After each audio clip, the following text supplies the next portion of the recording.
The following contest is scheduled for one fall.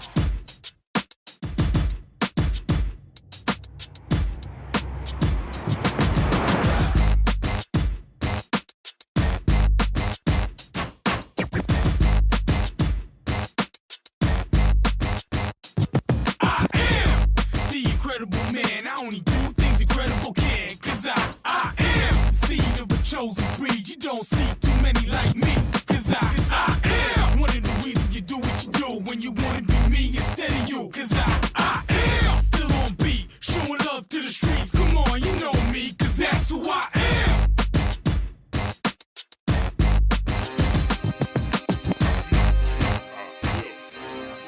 You hear them pads going click, click, click, click, click. You hear them clicks going tap, tap, tap, tap. 704 beats by Alex J. Yeah. First and 10. We in the trenches. You like the water cooler. You be on the benches. Think your team better, but they lack skill. First snap, I leave your backs in the backfield. Your quarterback scared, I see it in his eyes. Sent the receiver in motion, that's just a disguise. My linebackers, they stepping up. Clog a hole, no letting up. Taking on them big blocks. On fourth down, we get big stops. My secondary is balling out. Your offense keeps stalling out. How many yards? Like none at all. Call the special teams, come punt the ball and it's gone. And you never see me fair catch. I get a block and then I'm gone like a Lear jet. My helmet on, pass strap tight. My jersey shining in them Friday night lights. Win. We just came to win. Win. We just came to win. Friday night lights. Friday night lights. Win. We just came to win. Win. We must protect this house. I'm in a huddle talking to the Hawks. We gonna run it down their throat soon as we get the ball. Come out and fire off the ball, we going on one. My skill position so proficient, break for long runs. Come out running that option. That mean I got the option to keep that or pitch that. Defense, they gotta fix that. Four receivers, we spread them out in the shotgun. Hot reads, I got some. My tight end, so awesome. Touchdowns, I toss some. We score 6, scoreboard, that score 6. Respect the ball, we protect the ball. We don't fumble, no throw picks. I feed my linemen pancakes, so all they blocks are pancakes. Push you around like all night. End of the game, get your handshakes, huh? My helmet on, pass strap tight. My jersey shining in them Friday night lights. Win. We just came to win.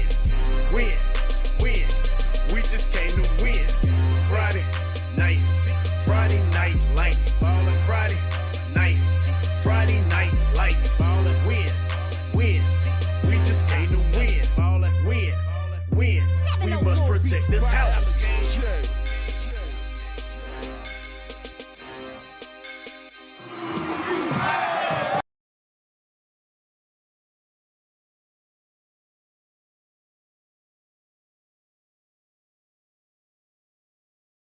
Caston, Chip Carter here. Kevin Hastings in the house as well. I'm sure we'll hear from, Dennis Davis and Will Boykins. Playoff football gets me choked up, folks. Excited to be here this evening.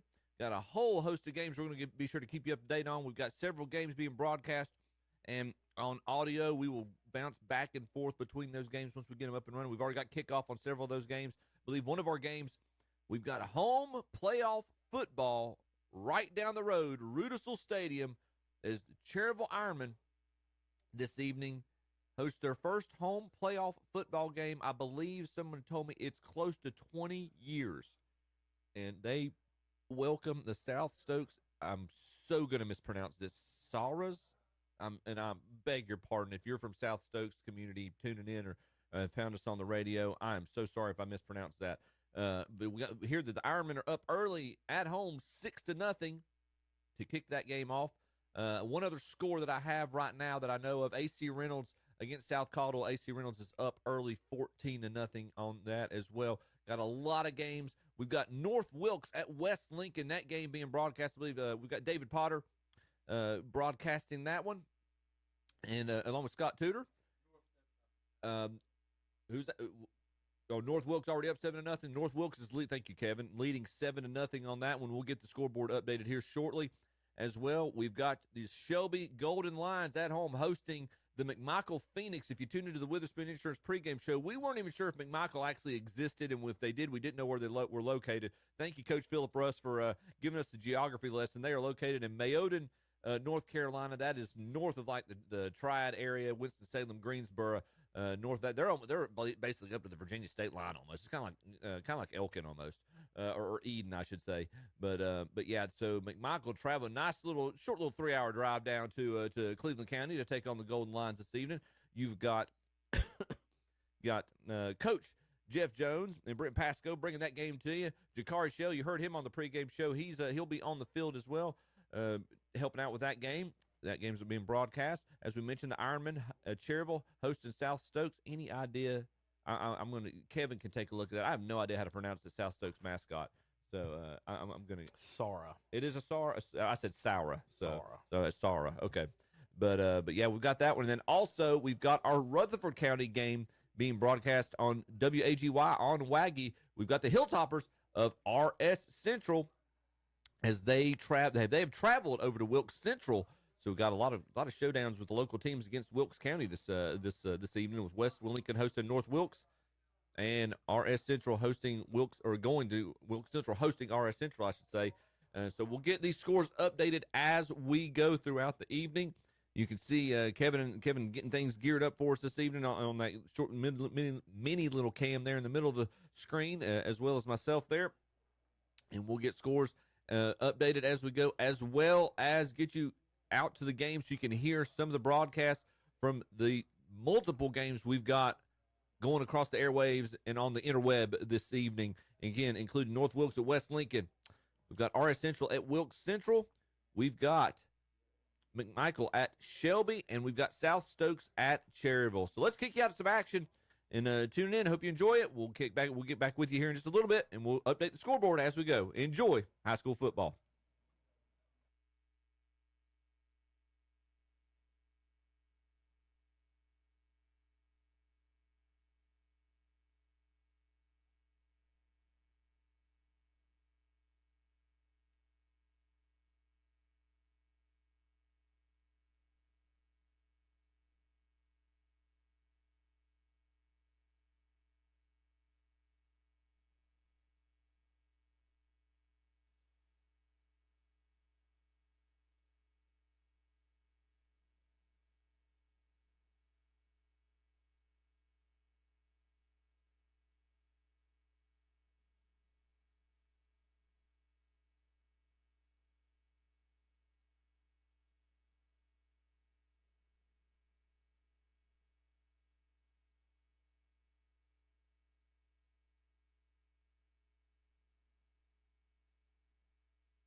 So 2 for 3, but just 1 net yard passing. Second down and about 2, we'll call it. Ball at the 33. Got to get to the 35. Again, Curry, the lone back. Now he's behind Tart, who's in the shotgun. And they'll pitch it back to Curry. It's a double reverse. And the lefty's going to throw it. Hit as he thrown, but it's complete on the trick play. Complete to number 5, Braden Dalton. And that was thrown by 14, Josiah Horsley. And there's the trick play we talked about, and that's going to take the ball all the way down to the golden line, 33-yard line. And that's the first gutter guard first down of the night for either team. If you just joined us, Shelby leads 7-0. We were 8 minutes and 44 seconds left in the first quarter, but the Phoenix have the ball 1st and 10 at the golden line, 33. 34-yard pass. Good pass, too. It was a nice pass from Horsley. I believe that was Horsley 14 to, again, number 5, Braden Dalton. They're going to throw it again. Tart over the middle. It's off the hands of 17, Trenton Leonard. Leonard was bracketed by not 1, not 2, but 3 golden line defenders, but it was a perfectly thrown pass. He just flat dropped it. Yeah, it was a really good pass from Tart. And it could have been, now that I look, it may have been Leonard that threw that pass. We'll get the official stat here in a minute, but Tart has thrown the ball well. He's been under pressure every time he's had to throw, though. 2nd and 10. He's going to throw it again. Pressure from the outside. He overthrows. They just got crossed up on the pattern there. Yeah, he was expecting an out and up, and he got a square in, and so he threw it to nothing. So 3rd down and 10, 8:33 remaining here in this first quarter. Shelby leads 7-0. But the Phoenix are in Shelby territory, definitely in 4-down territory right now. At the Shelby 33. And you're right, 3rd and 10. Let's see if they can get pressure with Gardner and Williams. They're going to throw it. They're looking for a quick pass. They're going to throw a jump ball to Dalton, and they're going to call a penalty. That ball's thrown out of bounds. Single coverage by Kendrick Raper. Looked to be pretty tight coverage. Actually, that's number 6 on the coverage, okay. Kahari Corey. And looked like they were both pushing off against each other. But in high school, it's almost always the defensive player that's going to get that call, and that's going to be a second first down on that 15-yard penalty. And that'll put the ball, 10-yarder. Did they call holding then? Yeah. Okay. So 10-yard penalty, but it is a 1st and 10 because it was 3rd and 10, second first down for McMichael. Gutter guard of Kings Mountain, first down. Ball at the golden line, 23. McMichael trying to even this one up with a score of their own. In motion, he goes to man, then hand off to Curry. His first tackle, he does a spin move and gets to the 20, gets about 3. Like I said, he is a big running back. 6 foot even and 225 pounds. Bring up 2nd and 7 as Curry got 3. Only the second run, but the first one was a sack, so you can't really call it a rush. Although in the stats it will go as rushing yards. 2nd down 7 from the Shelby 20. And Tart's going to look to throw, looks left, looks right. Sacked again for the second time by Noah Gardner. He had no idea Gardner was there, and that sack's going to be back to the 26-yard line. So that's going to be a 6-yard loss on the sack, and that makes it 3rd down and 12. Excuse me, 3rd down and 13. Yep, call a loss of 6. So 3rd and 13, ball at the 26 of Shelby. 7:20 to go first quarter. Shelby up 7-0. Tart's going to throw. Again, pressure. And he throws a jump ball out to the right side. Great coverage, but a nice jump and catch for the touchdown, I believe. No signal. Now they get it, and they call pass interference, I believe, on Shelby to boot. But that's a touchdown, and that's either 14 or 17. I can't get the number down there. Or is that 24? Yeah, they threw the jump ball, and again, Jaden Williams with tight coverage. Perfect coverage, and I don't understand how they could think about calling an interference, Perfect coverage, and he jumped on he jumped on his back to make the catch. I think that it looks like number 14, but the 14 is listed as a 5'7", 145-pounder, and that guy's a little bit bigger. Maybe that's 24.